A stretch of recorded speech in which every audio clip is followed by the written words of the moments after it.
5 autos alemanes, 5 quiebras, los flaps más trágicos de la historia.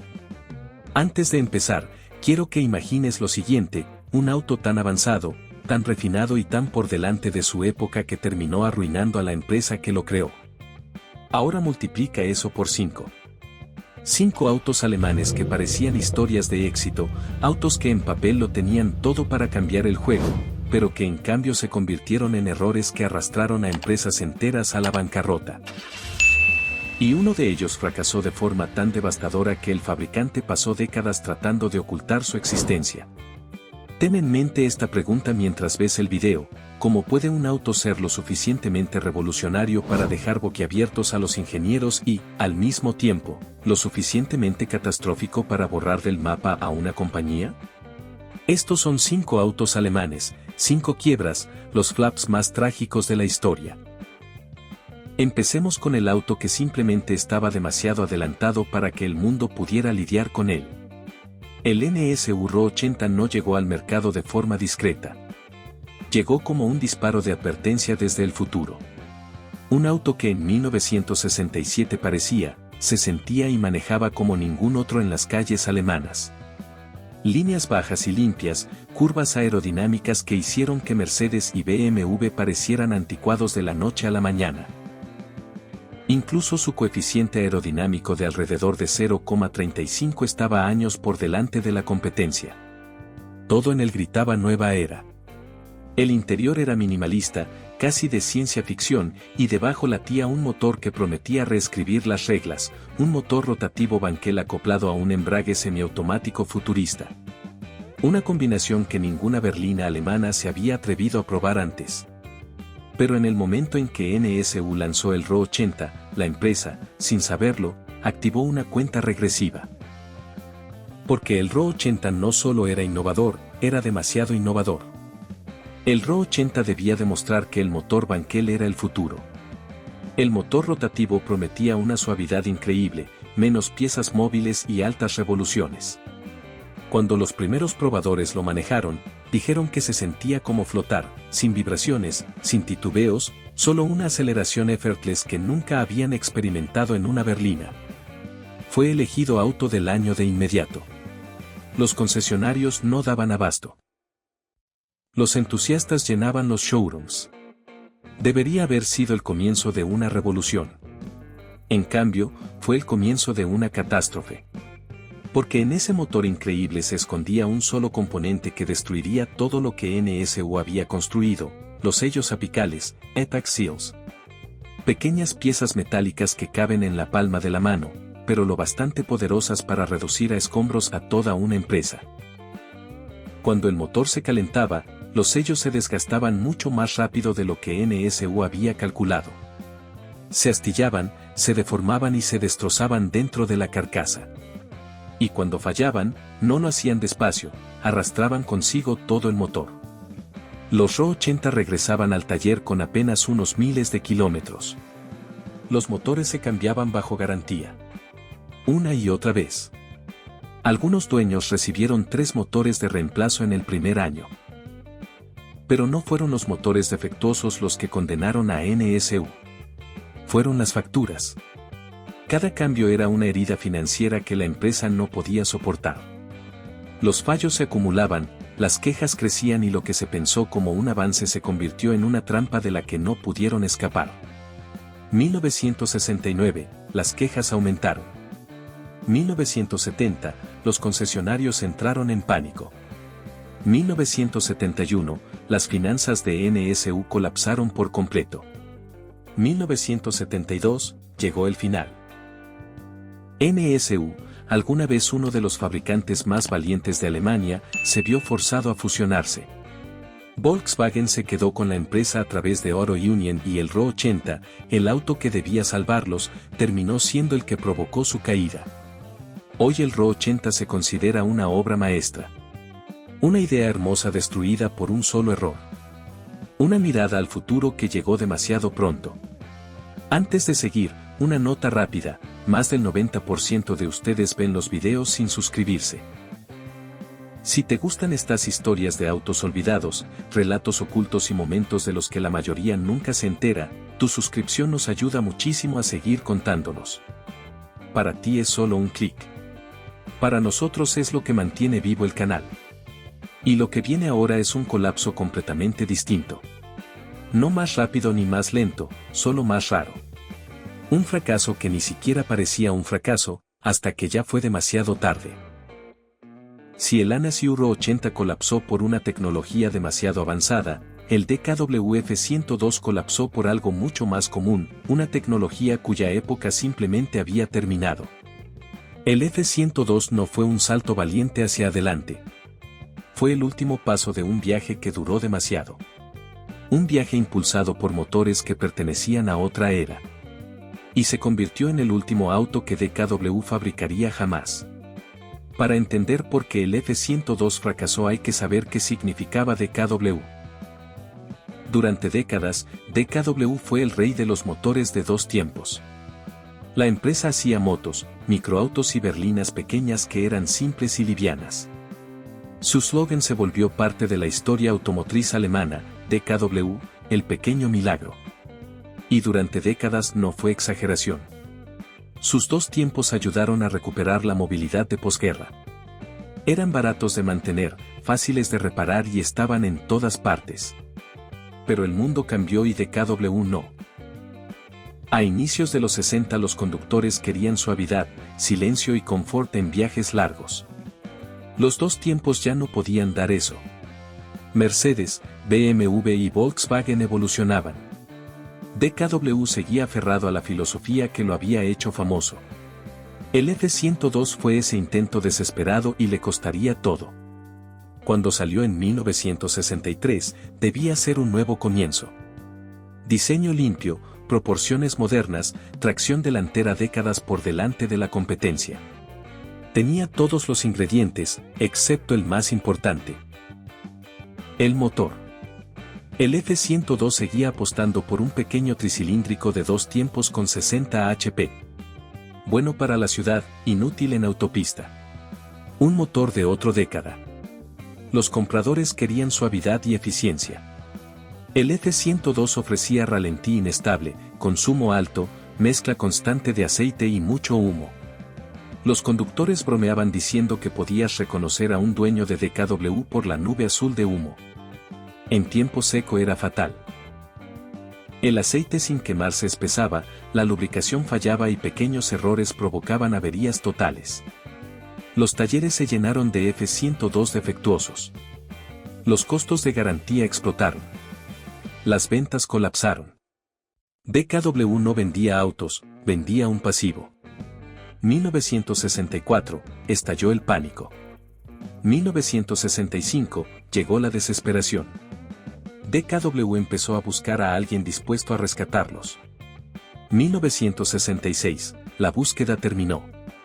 Auto Union se tragó la marca. Volkswagen tomó el control en silencio detrás de escena. La producción del F-102 se detuvo. El nombre de DKW se abandonó y con él desapareció toda una era de dos tiempos. Pero el colapso no solo cerró un capítulo, abrió uno inesperado.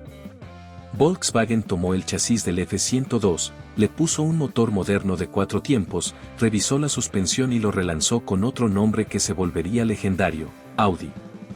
El DKW F-102 no solo terminó con una empresa, sin querer fundó una dinastía.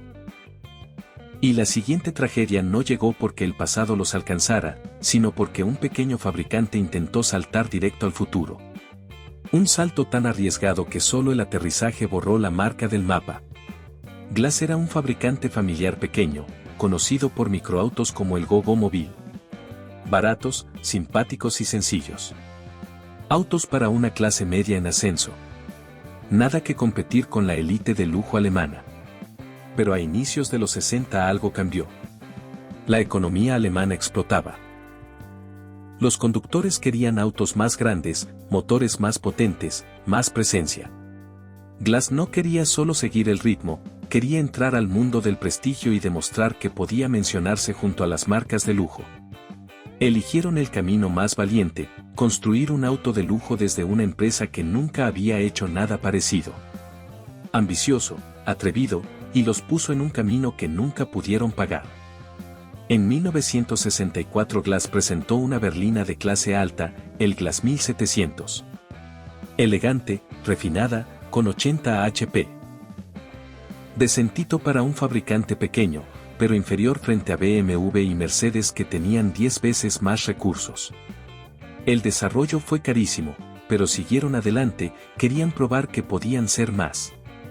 En 1966 llegó el paso más osado, el 2600 V8, un gran turismo con motor V8, silueta fastback agresiva y 140 HP.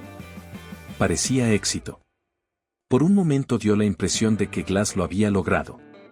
Pero todo salto tiene su precio. El desarrollo devoró sus ahorros.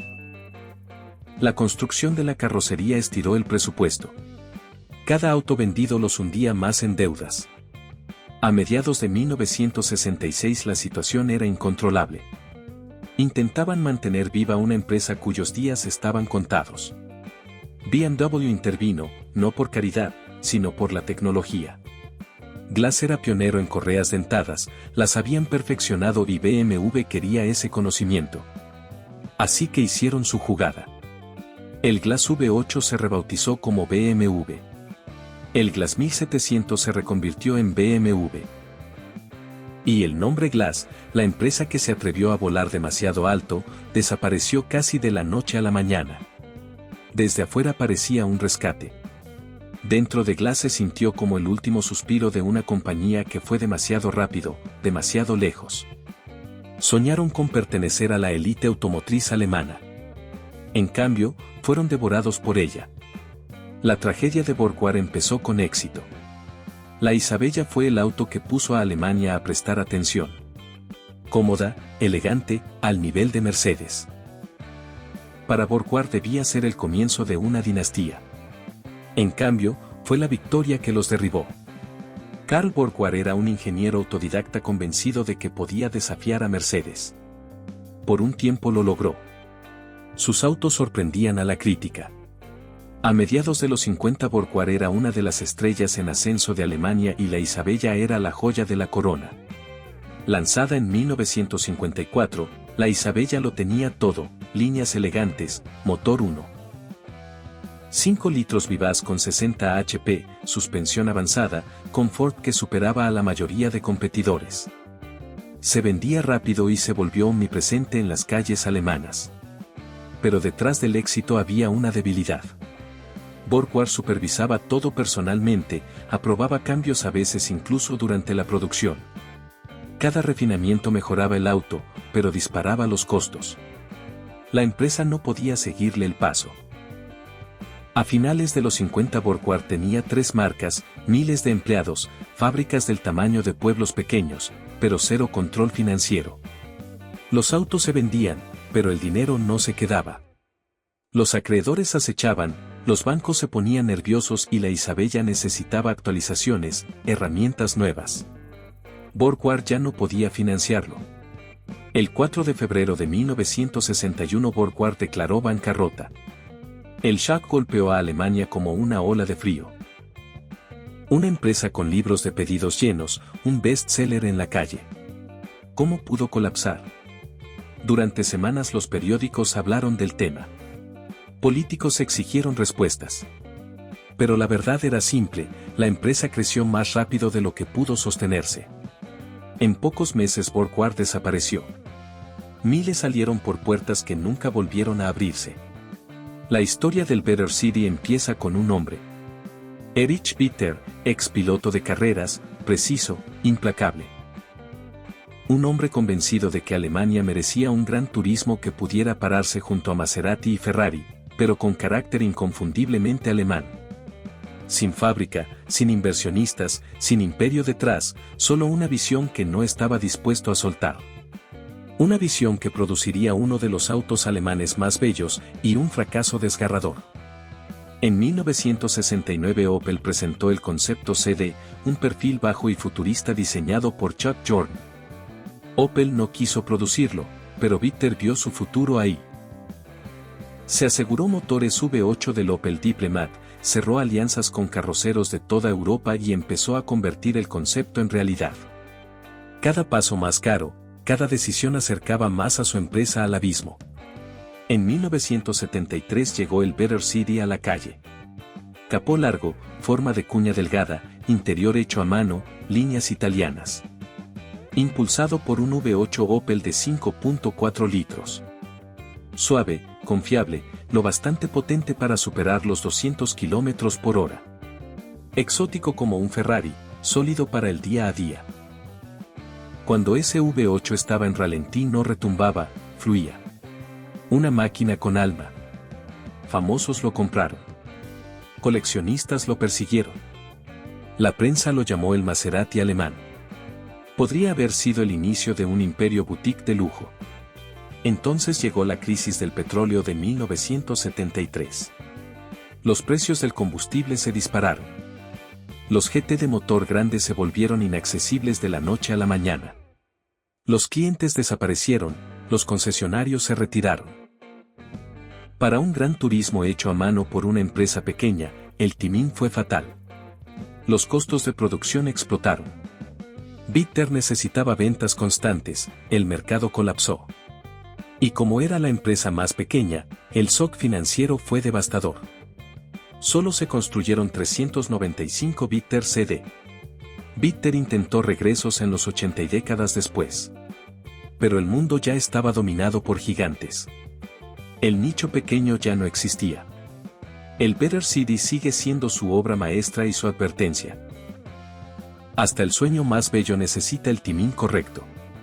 Lo que acabas de ver son las cicatrices de esa crueldad.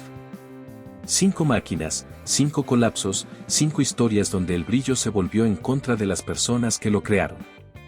Uno intentó estar por delante de su tiempo, otro fue devorado por él y uno empujó tan fuerte que el mundo empujó más fuerte de vuelta. Pero ninguno fracasó por falta de fe.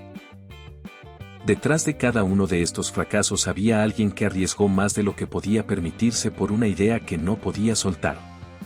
Y esa es la parte que la historia nunca perdona, sueños lo bastante fuertes para construir algo notable, pero no lo bastante fuertes para sobrevivir en el mundo que los rodeaba.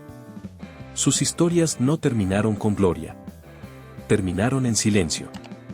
Y a veces ese silencio dice más que cualquier éxito. Si estas 5 historias te atraparon, en nuestro canal hay muchísimos capítulos ocultos más. Autos que brillaron fuerte y luego se apagaron, o que cambiaron la industria de formas que la mayoría nunca notó. Si todavía estás aquí, dale like y suscríbete al canal. Es la versión digital de una ovación de pie y nos ayuda de verdad a encontrar la próxima historia que vale la pena contar. Ahora te toca a ti, ¿cuál de estos autos te sorprendió más y cuál crees que merecía un destino diferente? Cuéntanos tu opinión en los comentarios. Gracias por ver y nos vemos en la próxima.